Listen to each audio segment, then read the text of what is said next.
کچھ باتیں ایسی ہیں آپ یقین کریں کہ جن کو ڈسکس کرنے کو طبیعت نہیں چاہتی، یعنی باتیں کرتے ہوئے انسان تکلیف میں آ جاتا ہے۔ جو کچھ 2-1 دن پہلے موٹر وے پہ ہوا ہے، زندہ جاوید اور روح رکھنے والے معاشروں میں یہ کام نہیں ہوتے۔ ہمیں اس بات سے اتفاق ہے کہ اسلام نے تو بہت پہلے کہہ دیا کہ عورت سفر کرے تو محرم کے ساتھ کرے، یہ بہت پہلے کہہ دیا، یہ تو بات اپنی جگہ طے ہے۔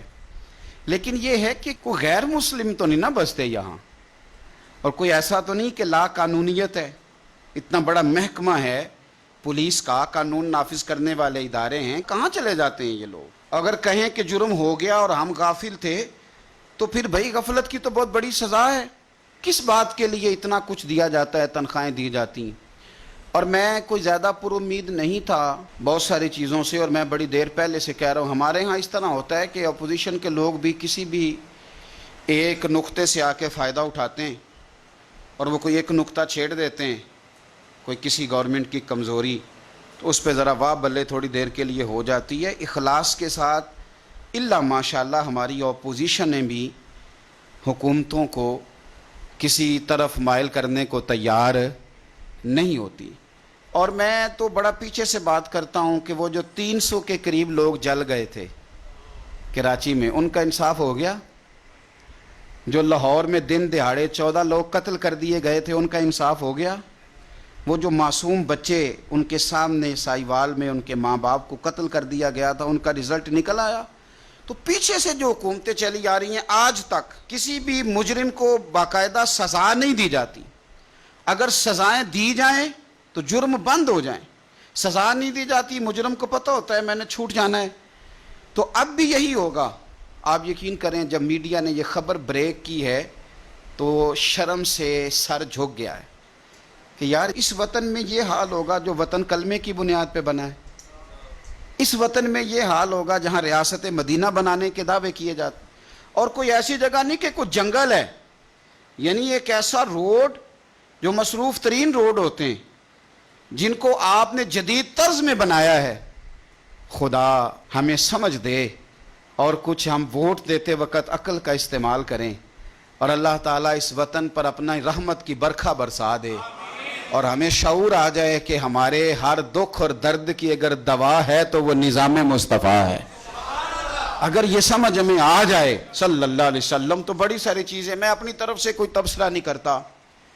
فیض نے ایک بات کی تھی، ایک اس نے نظم کہی تھی، اور مجھے کل بڑی یاد آئی۔ اس نے نا شاید وہ سارا پیچھے سے لگ کے، وہ جب لوگ بیچے تھے ایک سابق ڈکٹیٹر نے، کچھ عورتیں بھی بیچی تھیں، کچھ بچے بھی بیچے تھے، پشاور ایئرپورٹ پہ کچھ لوگوں کی داڑیاں اپنے ہاتھوں سے مسلمانوں نے صاف کر کے امریکہ کے ہاتھوں پیسے لے کے لوگ بیچے تھے۔ وہاں سے شاید اس نے بات شروع کی اور آج کے اس موقع تک وہ لایا تھا۔ اس نے کہا تھا جس دیس میں ماؤں بہنوں کو اغیار اٹھا کر لے جائیں، اور جس دیس میں قاتل گنڈوں کو اشراف چھڑا کر لے جائیں۔ ایم این اے آئے، وزیر آئے گنڈے کی ضمانت کرانے، تو فیض کہتے ہیں کہ جس دیس میں ماؤں بہنوں کو اغیار اٹھا کر لے جائیں، جس دیس میں قاتل گنڈوں کو اشراف چھڑا کر لے جائیں، جس دیس میں کوٹ کچہری میں انصاف ٹکوں پر بکتا ہو، اور جس دیس میں منشی قاضی بھی مجرم سے پوچھ کے لکھتا ہو۔ اور بتا تیرے بارے میں کیا لکھ دوں؟ خود کہہ رہا ہے کہ سنا ہے تیری سفارش بڑی ہے، تیرے نوٹ بڑے ہیں، تو بتا تیرا کیا فیصلہ لکھنا ہے۔ ہائے ہائے، شاید اس سے درد نہیں ٹپکتا، اس سے بے حسی ٹپکتی ہے جملوں سے۔ جس دیس میں کوٹ کچہری میں انصاف ٹکوں پر بکتا ہو، جس دیس میں قاضی منشی بھی مجرم سے پوچھ کے لکھتا ہو، جس دیس کے چپے چپے پر پولیس کے ناکے ہوتے ہوں، جس دیس کے مندر مسجد میں ہر روز دھماکے ہوتے ہوں، جس دیس میں جان کے رکھوالے خود جانے لے معصوموں کی، سائیوال میں گولیاں ماری جائیں بچوں کے سامنے، جس دیس میں جان کے رکھوالے خود جانے لے معصوموں کی، جس دیس میں حاکم ظالم ہوں سسکی نہ سنے مجبوروں کی، جس دیس کے عادل بہرے ہوں آہیں نہ سنے معصوموں کی، جس دیس کی گلیوں کوچوں میں ہر سمت فحاشی پھیلی ہو، اور جس دیس میں بنتے حوا کی چادر بھی داغ سے میلی ہو، جس دیس میں آٹے چینی کا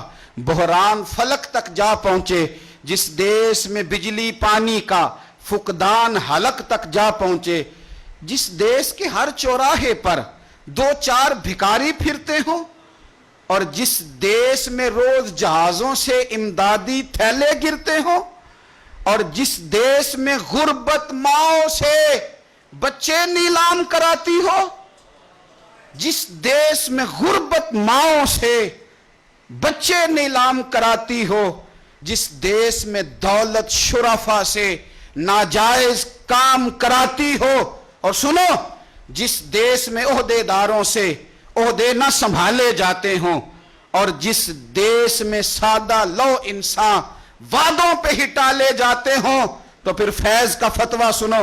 فیض کہنے لگے جس دیس کے عہدے داروں سے عہدے نہ سنبھالے جاتے ہوں، اور جس دیس کے سادہ لو انسان وعدوں پر ہی ٹالے جاتے ہوں، اس دیس کے ہر ایک لیڈر پر سوال اٹھانا واجب ہے، اور اس دیس کے ہر ایک حاکم کو سولی پہ چڑھانا واجب ہے۔ اس دیس کے ہر ایک حاکم کو پھر سولی پہ چڑھانا واجب ہے۔ یہ سنو فیض کا فتویٰ، کیا تماشا ہے۔ اور تم سویرے اٹھتے اور اٹھ کے کہتے ہو کمیٹی بنا دی ہے۔ پوچھو اس ماں سے جس کی بیٹی سرے بازار رسوا کر دی گئی، اس باپ سے پوچھو وہ کس طرح انٹرویو دے گا اس کا بھائی، اور جب کچہری میں بلایا جائے گا اور جب سوال و جواب کیے جائیں گے، اور تمہارے تو پولیس کے اہلکار کہہ رہے ہیں وہ بی بی پہلے نکلی اکیلی کیوں، یہ تم جواب دے رہے ہو۔ اور کسی دانشور نے کہا تھا جس مقتول کا قاتل نہ ملے اس کا قاتل حکمران ہوتا ہے۔ نہ ادھر ادھر کی تو بات کر، یہ بتا کہ قافلہ کیوں لٹا، مجھے رہزنوں سے غرض نہیں پر تیری رہبری کا سوال ہے۔ کیا تماشا بنایا ہوا ہے، روز ایک کمیٹی نہیں بن جاتی ہے۔ بتاؤ کہاں ہیں وہ جو فیکٹری میں مزدور جلے تھے، بتاؤ ان کے مجرم کہاں ہیں۔ بتاؤ جو لاہور میں 14 لاشیں گری تھی، 16 لاشیں گری تھی، ان کو کس نے مارا؟ وہ جانوروں کا خون تھا جہاں دل کیا بہا دیا۔ وہ سائیوال میں جو میاں بیوی مار دیے گئے تھے، کیا وہ اس دھرتی کے پالے نہیں تھے؟ کوئی پرسان حال نہیں ہے یہاں، کسی کا کوئی پوچھنے والا نہیں۔ کدھر ہے وہ مجرم، کہاں تم نے ان کو سزائیں دی؟ آؤ میدانوں میں بات کرو، اور یاد رکھنا اگر تم جواب نہ دو تو پھر ہمارے پاس جواب ہے۔ پھر ہمارے پاس جواب ہے کہ جس مقتول کا قاتل نہ ملے اس کا قاتل، پھر ہمارے پاس جواب ہے۔ خدا سے ڈریں۔ اور میں نے بہت پہلے کہا تھا، پھر کہتا ہوں، ہمیں کوئی امید نہیں تھی، ہمیں پہلے بھی پتا تھا کہ نمبر پلیٹیں بدلی ہیں، انجن تبدیل نہیں ہوئے، اور نمبر پلیٹیں بدلنے سے گاڑیاں نہیں ہوتی، کوئی تبدیلیاں آیا کرتی۔